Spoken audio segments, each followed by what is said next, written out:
Lesson 71. Only God's plan for salvation will work. Hi there. Seek, but do not find.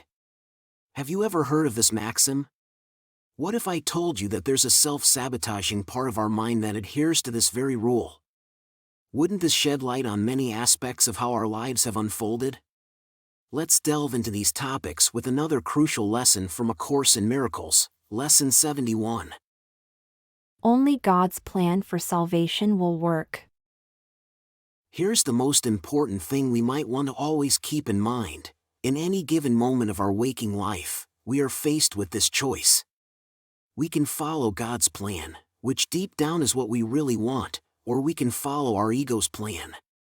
Depending on the plan we choose, consciously or unconsciously, our actions, behaviors, and perceptions will vary significantly. The ego's plan for salvation is in direct opposition to God's. Even though we inherently recognize that only God wants our true happiness and salvation, we often find ourselves drawn to believe in the ego's plan. This misconception can lead us to the erroneous belief that adhering to God's plan might even result in damnation. This is not actually what our heart knows to be true, yet it's the narrative reinforced by our fears, by the world we grew up in, and by all the illusions that seem to ensnare us.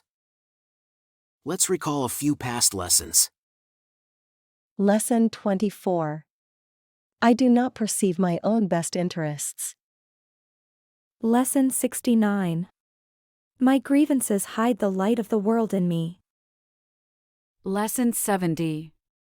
My salvation comes from me. According to our ego's insane plan, we use our mind to determine what must change for us to be happy. If only that situation would change, if only we could have that thing, if only that happened, if only that person behaved in that way, only then would we be happy, right? Only then would we be saved. Anything can be deemed a necessary change, anything except our own minds, our egos, our ways of thinking, and how we perceive the real truth beyond all these illusions. This is merely a trick to ensure that our fruitless search continues, that the veil of illusions is never lifted. And although this plan has failed again and again, we still harbor hope that this time, or the next, will be different. Another person will yet serve better, another situation will yet offer success. And this is the ego's plan for our salvation. That's why the Course states that the ego's fundamental doctrine is seek but do not find. For what could be more certain to ensure we won't find salvation than by searching for it where it is not? Only God's plan for salvation will work.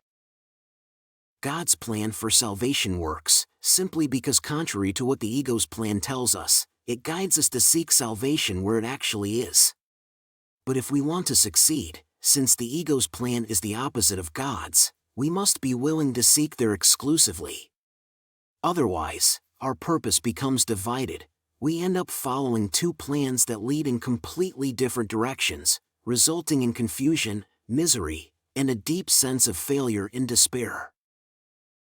Only God's plan for salvation will work. Let's not think that there could be a real conflict about which plan to follow, because only God's plan for salvation will work. Only God's plan will save us. Only God's plan will bring us to happiness. His is the only plan that must succeed. Only God's plan for salvation will work. In our practices today, let's begin by recognizing this certainty. And let's be glad we can respond to what appears to be a real conflict but is not. Choosing which plan to follow is not difficult, because only one plan will work. God's is the only plan that must succeed. Today, we will still engage in our two longer practice sessions of about 10 to 15 minutes. Let's start by reflecting on today's idea. Only God's plan for salvation will work. Let's realize that contains two parts. God's plan for your salvation will work and all other plans will not. Let's not become angry or depressed about the second part, because our liberation lies within the first. We've tried following other plans before, and they've only led to depression and anger. God's plan will succeed. It will lead us to salvation and happiness. Once we've remembered and reflected sufficiently on this concept, let's dedicate the remainder of our practice to asking God to reveal His plan to us. Let's ask Him very specifically. What would you have me do? Where would you have me go? What would you have me say, and to whom? Finally, let's dedicate the rest of the practice period to God, allowing Him to guide us in what needs to be done for our salvation according to His plan. The Course assures us that God will respond in proportion to our willingness to hear His voice. Let's ensure we are fully attentive and do not refuse to listen. The very fact that we are here engaging in these exercises demonstrates that we possess some willingness to listen. This is enough to establish your claim to God's answer. This is incredibly important. And these questions are so powerful that we will revisit them throughout our journey. Let's repeat them once more, while reviewing all the steps of today's extended practice sessions. Begin by repeating today's idea. Only God's plan for salvation will work. Then, remember that it contains two parts. God's plan for my salvation will work. All other plans will not. Once you feel you really got this concept, ask God to reveal His plan for you. What would you have me do? Where would you have me go? What would you have me say, and to whom? What would you have me do? Where would you have me go? What would you have me say, and to whom? What would you have me do? Where would you have me go? What would you have me say, and to whom? Then, simply be still and listen to God.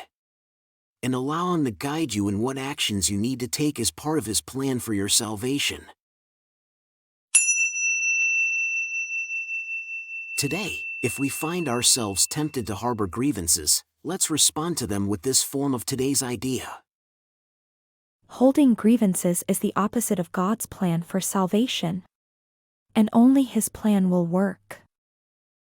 And for our shorter practice periods, let's remind ourselves that only God's plan for salvation will work. Let's aim to do this 6 or 7 times an hour. It takes less than half a minute to remember to seek the source of our salvation where it truly lies. Only God's plan for salvation will work. How powerful was this lesson? How would you like to feel that confidence that can only come by knowing that we're indeed following God's plan for our salvation? Isn't it remarkable to have those 3 questions through which we can directly seek God's guidance and listen for His answers? What would you have me do? Where would you have me go? What would you have me say, and to whom? You're doing great. See you tomorrow for another powerful lesson. Quick reminder, if you haven't yet watched the introduction to this video series, be sure to do so, as it lays the foundation for our journey together.